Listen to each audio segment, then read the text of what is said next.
समझ में पाए। ओम हरि ओम एकमिख इत्यादीनां सप्तमंत्रणा प्रजापति ऋषि यजुर छंदो लिंगो देवता सप्तपदी प्रकर्मणे भिन्योगा। यह धरती को बछोड़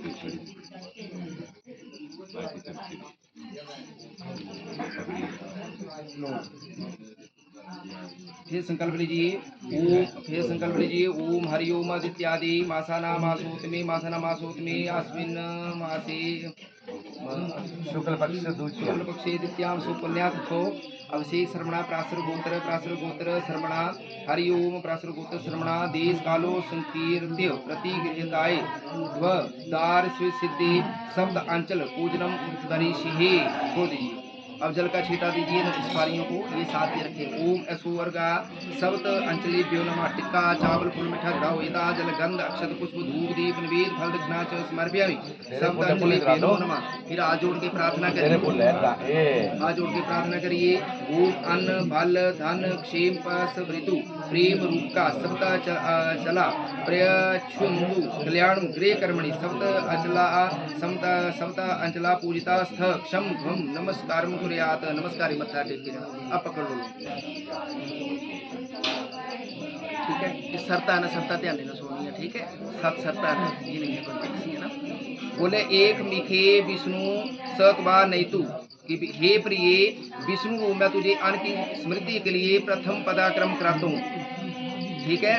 तो बार वधु से इस प्रकार प्रतिज्ञा करती है। बोले एक कन्या जो होती है देवी, मतलब इस रूप पे इस विष्णु भगवान का रूप है, ये माता लक्ष्मी का रूप है। ठीक है।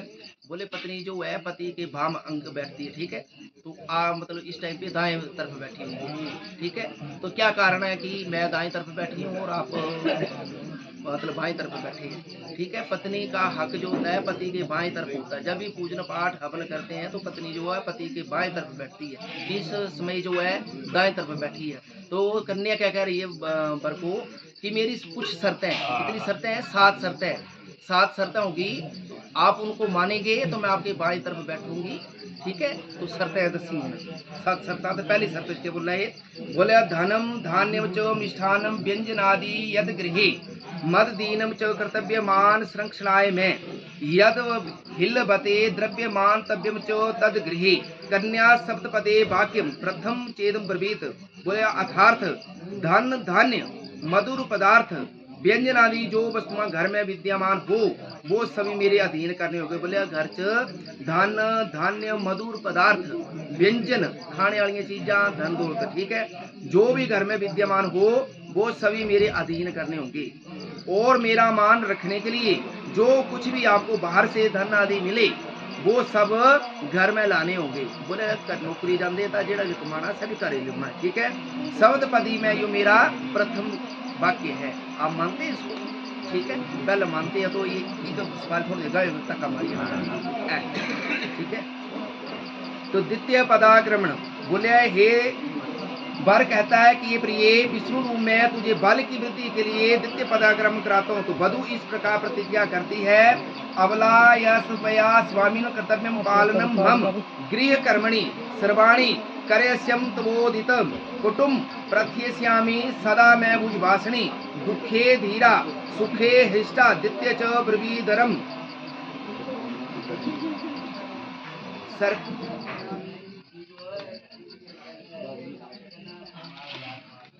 अर्थात हे स्वामी बोले मैं अबला हूँ।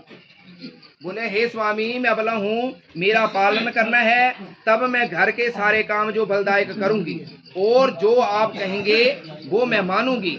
आपके कुटुंब का पालन करूंगी, मीठी वाणी बोलूंगी और दुख में धीर सुख में प्रसन्न रहा करूंगी। सप्तपदी में मेरा ये दूसरा कथन है, दूसरा वाक्य है। आप मानते हैं इसको? तो तीसरी शर्त में वर कहता है कि ये प्रिय इस समय में विष्णु रूप होकर तुम्हें धन की वृद्धि के लिए तीसरा पदाक्रम कराता हूँ। अर्थात अपने धन की अध्यक्षा के लिए तुम्हें बनाऊंगा। तब वधु इस प्रकार प्रतिज्ञा करती है।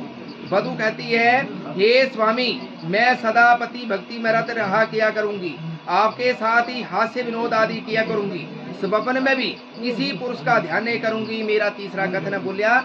वधु कहती है स्वामी मैं सदा पति भक्ति से रत रहा किया करूंगी। बोलिया स्वामी बोला दिए मैं हमेशा बोला तुम्हारी सेवा करके। ठीक है। और आपके साथ ही हास्य, आपके साथ ही खुश हुआ करके, आपके साथ ही हास्य विनोद आदि के करूंगी। स्वप्न में बोले सुपने सुते होंगे आदमी, स्वप्ने में भी बोले किसी प्राय पुरुष का बोलिया स्वप्न नहीं लिया करूंगी, स्वप्न में भी किसी प्राय पुरुष का ध्यान नहीं करूंगी। ये मेरा तीसरा वाक्य है, ठीक है, मानते हैं आप। तो चौथी शर्त में कहते हैं, भर कहता है, हे सुख तत्व को जानने वाली प्रिय, मैं विष्णु रूप होकर तुझे संसारिक पदार्थों में के सुख भोगने के लिए चौथा कदम चलाता हूँ, अर्थात हमारा जो जीवन सदा सुखमय है। तो बधु इस प्रकार प्रतिज्ञा करती है, सुख दुखानी सर्वाणी भुजानाम ही त्वया स तवई प्रसन्ने सुमुखी रुष्टे च प्रिय बादनी लाल यामी च केशांतम गंधम माल्यालूपले कांचन भूषणे स तुभ्यम तुरी सा ब्रवी दीर्दम। बधु कहती है कि नाथ बोले, हे मैं सदा जो है आपके साथ ही सुख और दुख बराबर भोगती हुई समय बिताऊंगी। बोलिया मैं आपके साथ ही सुख दुख बराबर भोगती हुई समय बिताऊंगी और आपके प्रसन्न होने पर ही प्रसन्न रहा करूंगी। आपके रुष्ट होने पर जब आप मेरे से नाराज हो जाएंगे तो आपको मधुर प्यारे वचनों द्वारा आपकी निरंतरता प्रसन्न करने के लिए आपको प्रयत्न किया करूंगी और आपकी दीर्घायु कामना के लिए गंध माल्य अनुलेपनों द्वारा यथोचित अपने शरीर को जो है सुंदर बना के रखूंगी। कांचनादि भूषणों से केशों को अंगों को सजाकर आपको संतुष्ट करने का कार्य भी क्या करूंगी। और सप्त मंडल में ये मेरा चौथा कथन भी है, ठीक है। बोले तुम रुष्ट होंगे तो तुझे बनाने की कोशिश करगी, अपने शरीर जो सुंदर स्वच्छ रखी, कांचन भूषण आदि, ठीक है, तो जिससे तुम खुश रिया करके कहने को जो रुष्ट करने और रुष्ट होने पर तुझे बनाने की कोशिश करगी। चौथा वाक्य, ठीक है। तो पंचम पशुभ्यो विष्णु सत्वा नहीं तू, हे प्रिय, तो वर कहता है कि प्रिय विष्णु रूप होकर तुझे पशुओं की रक्षा के लिए पंचम कदम चलाता हूँ। बोले पांचवी शर्त में वर कहता है कि मैं आपको पशुओं की तरफ से ले चलता हूँ, अर्थात कुटुंब पालन के लिए जो है घर के लिए बोले गाय भैंस घोड़ा बकरी जो भेड़ आदि पशुओं की वृद्धि के लिए पंचम पदाक्रम कराता हूँ। तब वधु इस प्रकार प्रतिज्ञा करती है, भवता सुख मिच्छन्ति गौर्याराधना तत्परा तवई भक्ता भविष्यामि पंचमे सा ब्रवीद्वरम। अर्थात हे प्राणनाथ, मैं आपको सुख चाहती हुई भगवती गौरी का पूजन किए करूंगी। माता पार्वती का एक व्रत होता है, ठीक है, तो बोले गौरी का व्रत ही करूंगी और आप मैं भक्ति भाव रखा करूंगी, आपकी सेवा में कदा भी मुख नहीं मोड़ूंगी। ये मेरी पांचवी प्रतिज्ञा है।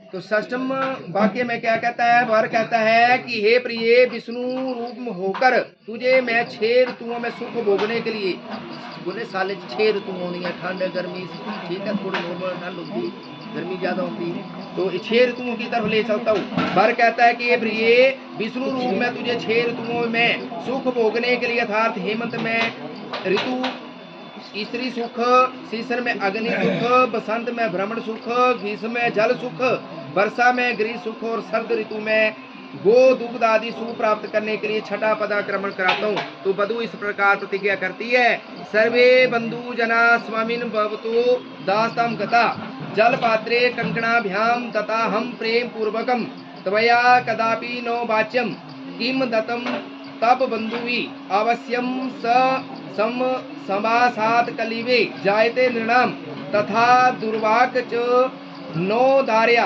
त्वयि ही सर्वदा दास्यम परादिज्ञ क्षभ्यम पदे षष्ठे ब्रवीद्वरम। बोले अर्थ, हे स्वामी आज सब मेरे बंधुजन जो आपके दास हित चिंतक बन गए हैं, मेरे माता पिता ने जल पात्र द्वारा कंकण द्वारा आपको संकल्प द्वारा मुझे सौंप दी है। 6वीं शर्त में वधु क्या कह रही है आपको, बोले हे स्वामी आज मेरे सभी बंधुजन दास हित आपके हित दास बन गए हैं। मेरे माता पिता ने बोलिया जल पात्र द्वारा कंकण द्वारा आपको संकल्प द्वारा आपको सौंप दी है। अब आप कभी यो मत कहना कि तुम्हारे स्वामियों ने क्या दिया है, क्योंकि साथ रहने से जो है कला हो जाती है। आप कभी भी अपने हृदय में बुरा वचन मत सोचना। यदि मुझसे कभी अपराध हो जाए तो अपनी दासी समझ के मुझे माफ कर देना। ये मेरी 6वीं प्रतिज्ञा है, ठीक है।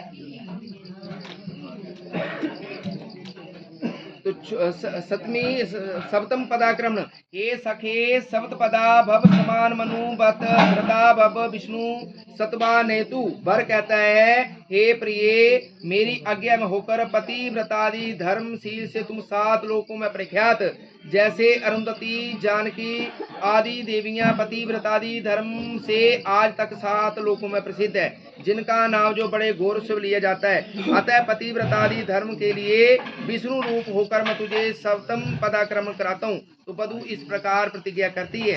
होमे यज्ञ विवाहे च कन्यादाने मखे व्रते अंचल ग्रंथि मादाय भवताम भाव अंगे संसीता अर्ध पुण्यम करिष्यामि च त्वं पाप भागिनी अर्ध पापम प्रदिश्यामि चांगी कार्य यदि सर्वे अन्न साक्षिणी सत्वम ही मम वर्त्यव समगता कृतेन ब्राह्मणा पूर्वम विदानेन कुलोतम।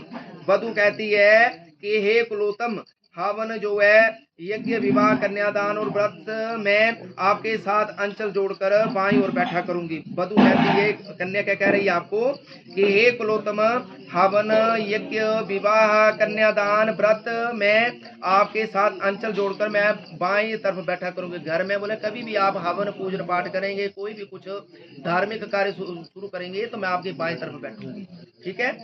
और आप जितने पुण्य कार्य करेंगे, जितने आप पुण्य का काम करेंगे, उनका आधा भाग जो ले लिया करूंगी और पाप का नहीं लूंगी। भोजन आदि कर्तव्य में जो मुझसे पाप होंगे उनका आधा भाग जो मैं आपको दूंगी। बोला खाना बनाते समय जो है लकड़ियाँ चूल्हे में डालते हैं तो उसमें चींटियां होती है, ठीक है, उसका जो पाप होता है उसका आधा भाग जो आपको लेना होगा, ठीक है। यदि आपको ये स्वीकार, बोले आधा भाग जो है पुण्य का लूंगी और पाप का नहीं लूंगी, और आपका जो और आधा भाग आपको दूंगी। यदि आपको ये स्वीकार है तो मैं आपके बाईं ओर बैठती हूँ। हे नाथ, ब्रह्मा से रचे हुए विधान के अनुसार मैं आपको जो पति स्वीकार करती हूँ। यहाँ पूजित देवता अग्नि बंधुजन साक्षी है, यो मेरी सप्तम प्रतिज्ञा है। तो वर वधू के 7 वचनों को सुनकर स्वयं भी स्वीकारोक्त से निम्न प्रकार की प्रतिज्ञा करते हैं। बोले मैंने जो आपकी 7 शर्तें जो मान ली है, तो एक शर्त जो है ये भी आपको बोल रहे हैं, ठीक है। 7 शर्तें इन्होंने मान ली, ठीक है, तो एक शर्त इनकी आपको माननी पड़ेगी। बोलिया प्रथम पति व्रतादि धर्म धारण करती हुई, कुटुंब को सुख देने वाली, सच्चा और प्यारा वचन बोलने वाली, क्रोध व आलस्य से रहित होकर मेरे कथन को मानने वाली, मेरे माता पिता की सेवा करने वाली, बहनों से प्रेम पूर्वक व्यवहार करने वाली, इन सब गुणों से युक्त रहेगी तो मैं अवश्य ही आपका पालन करूंगा। और तथा च भाग में श्रावियों के स्थान पर, जो तो श्रावी बैठे होंगे तो नहीं जाना, बोलिया भाग में श्रावियों के स्थान और बिना कारण एक दूसरे के घर नहीं जाना है, ठीक है। बिना कारण जो है एक दूसरे के घर नहीं जाना होगा। और पर पुरुष के साथ, पर पुरुष मतलब प्राय पुरुष, पर पुरुष के साथ प्रेम से गाना बजाना हंसना आदि तुझे सर्वदा छोड़ने होंगे।